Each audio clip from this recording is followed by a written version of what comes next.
Hello and welcome to the World V8 Supercars 2011 season as part of the Touring Pro Series and supported by Race Department. And we're here today at Yas Marina for the opening round, and it's Wayne Douglas who's on pole position for this event as the cars set off on their formation lap. Gregory DeGrief alongside him on the front row for Black Rebels.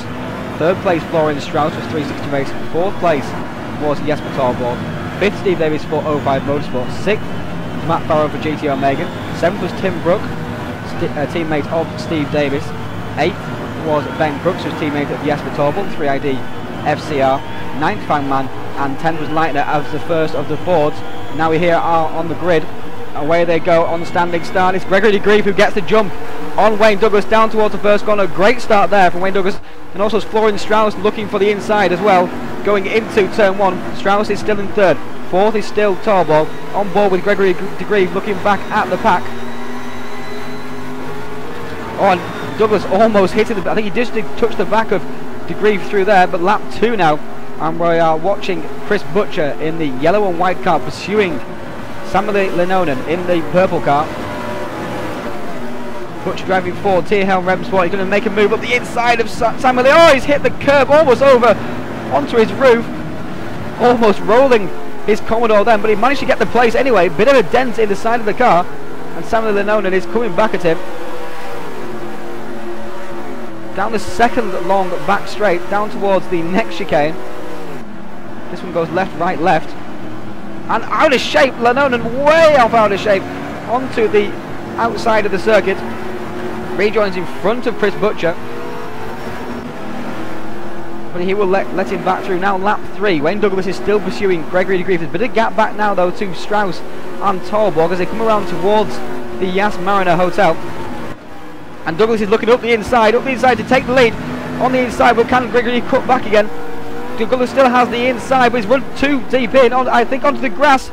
Onto the gravel, spins it, on, smash, into him goes Strauss, into him goes Torborg and Davis and Brook. Oh, it's a big impact there, squeezing through goes Crooks. Wilson, Nielsen. Stranded is Wayne Douglas with huge damage. But the field carries on. Now here we are with Adam Egby for DSB Motorsports.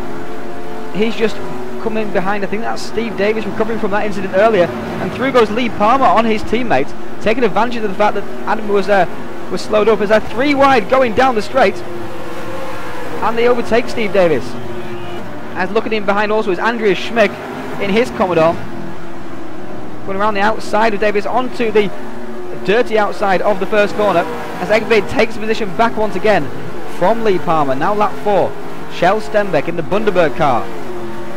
James Johnson in the Miller's Oils car for Roaring Pipes Maniacs. Squeezing down the inside of Shell, down into the chicane. Just about managed to get the overlap. He's got it out of shape onto brakes. Just about held onto it and got through and held the position, bumping over the curb. Now here we are with Lenonen and Butcher once again. They're still hard at battle. Just in front of this group is Vinnari. Just behind is Levesque. Butcher getting a slipstream down the straight. Also Lenonen getting a slipstream on Vinnari, of course, and looks like Lenonen's going to make a move on Vinnari, and out wide goes Lenonen once again. Just cannot seem to keep that car in a straight line under brake, and then made contact with Levesque in the background. Vinnari runs wide onto the grass. Can Butcher take advantage? He can. Butcher gets the power down and powers past the Spanish driver for Sim Racing Spain. Takes position away from Miguel. Through into the hotel complex, looking back at the blue and white Sim Racing Spain entry of Miguel Vinnari. Now lap 5, Jesper Torborg pursuing his teammate. Despite the fact they've got different liveries, this is his teammate for 3ID FCR, Ben Crooks. And Jesper just goes straight through on Ben. I think Ben could see that he was much faster and let his teammate go through.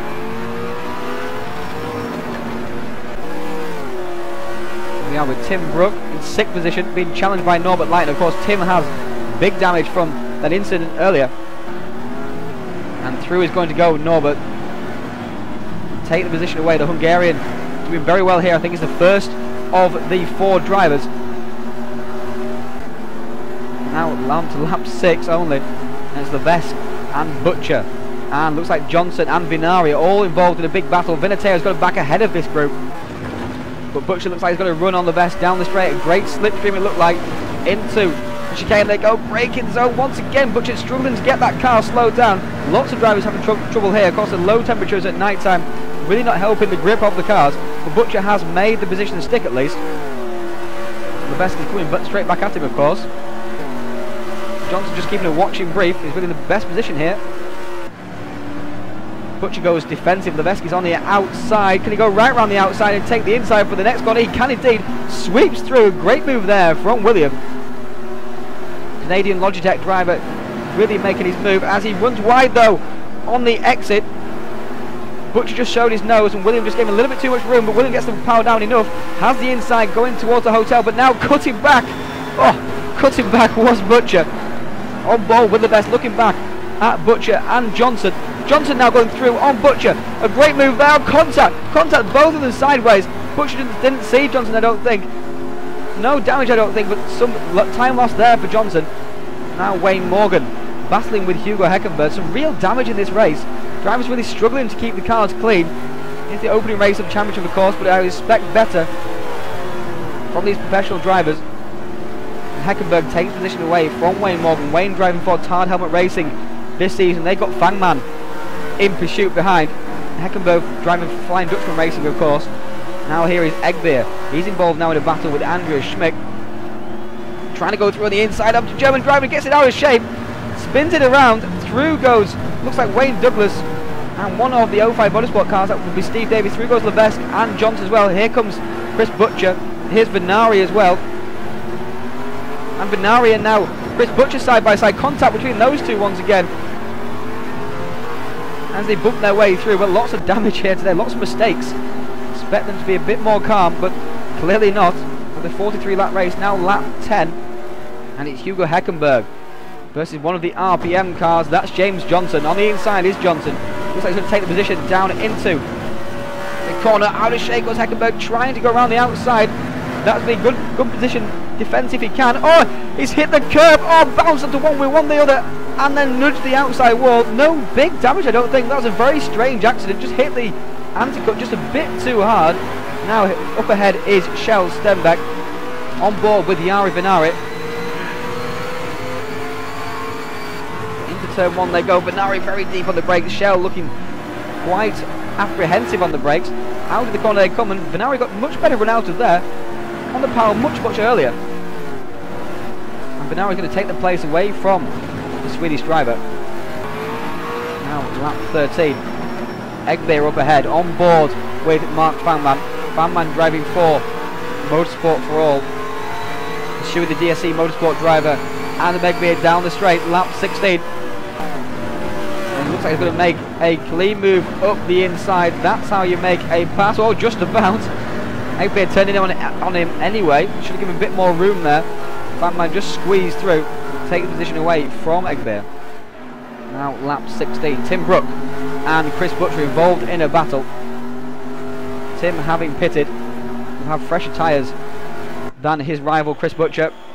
Getting a draft down the straight. Can he make a move on the inside? Can indeed. That's a nice clean move. Oh, just about.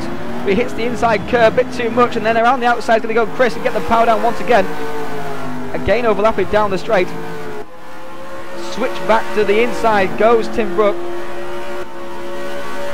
Can he squeeze down the inside once again? Looks like he's going to try and do so, but around the outside trying to go Chris, and Tim doesn't dare stick his nose in enough. Tim really is all over the back of the Tierhelm Rennsport driver. Now lap 17. Mark Fangman is making his way through the grid after starting from the pit lane, having missed the run to the grid. And he's going past Jari Vinnari with ease, it seems here. Through he goes, continuing his progress through the field.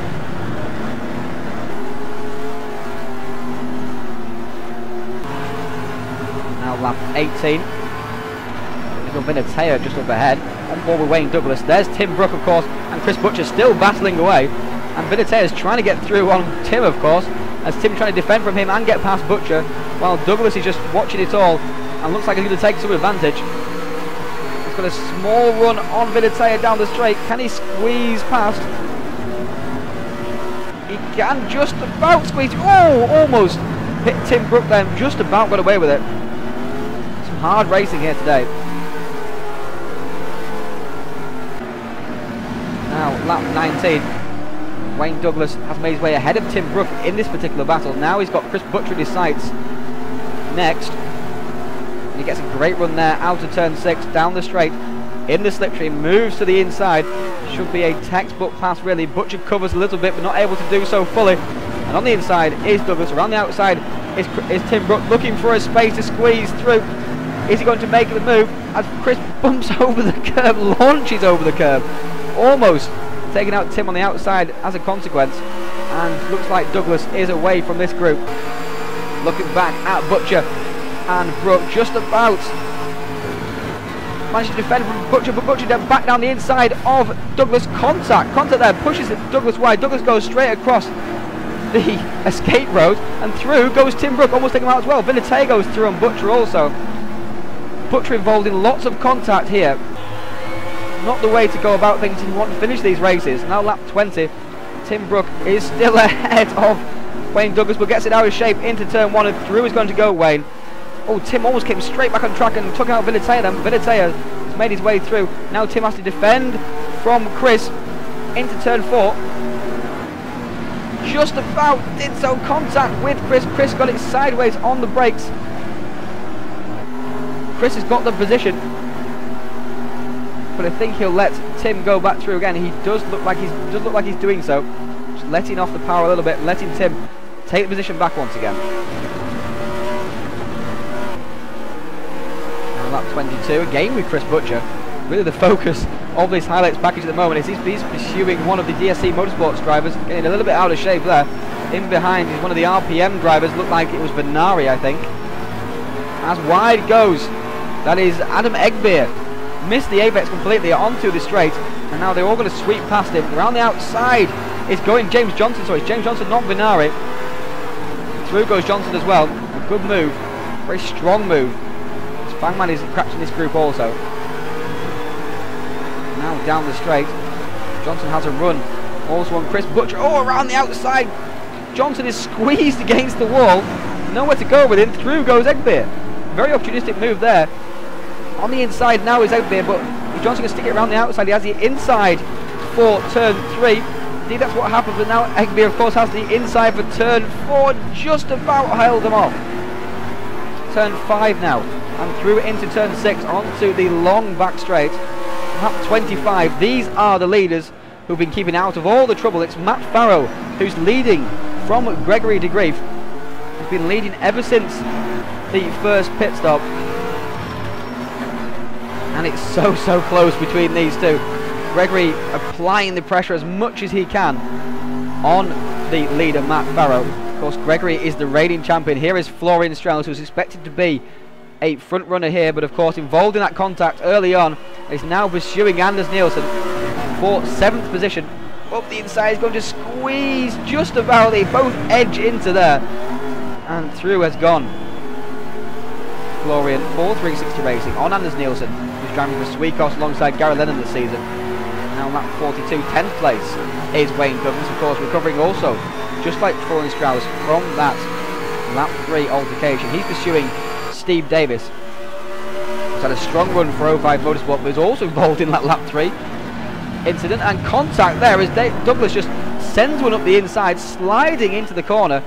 Just about got it stopped in time, but contact there with Steve Davis. But the winner of the race after 43 laps and almost 30 laps of holding off, the reigning champion Matt Farrow takes his first World V8 Supercars win for GT Omega Racing. 2nd place, Gregory de Grief. 3rd place, Ben Crooks, a 3AD FCR. 4th place, a fantastic effort there from John Wilson. 5th was Jesper Torborg, 3AD FCR, so a good result there for that team in their championship. 6th was Norbert Leitner, the best of the Fords. 7th, Florian Strauss. 8th, Anders Nielsen, the 2nd Ford in the race. 9th was a pole sitter, Wayne Douglas, and rounding out the top 10 was Steve Davis. Join us again in 2 weeks' time for the 2nd round. That's 78 laps around Adelaide, and we'll bring it from you live from Race Department.